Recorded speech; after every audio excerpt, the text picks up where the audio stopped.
Hello everyone, welcome to English with Devotion, a place where you devote yourself to English. This is the series of phrasal verb.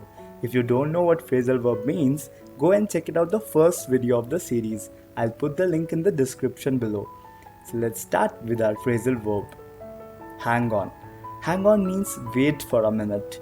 Hold tightly. इसके दो meaning होते हैं कि रुको ज़रा, सब्र करो, राइट? हमारे हिंदुस्तानी भाव बोलते हैं ज़ोर से पकड़, और ये दूसरा मीनिंग होता है कि किसी चीज़ को टाइटली होल्ड करना, ज़ोर से पकड़ना, राइट? इन दोनों सेंस में आप लोग हैंग ऑन यूज़ कर सकते हैं. इसका एग्जाम्पल क्या है? Hang on, my back is on its way. हम स्कूल में जब होते थे तो हम बोलते थे कि भाई रुको ज़रा, मेरी बैक आ रही है, छुट्टी में रुको. होता था ना ऐसा, जब हम लोग बहुत छोटे छोटे होते थे तो हम लोग ऐसे करते थे.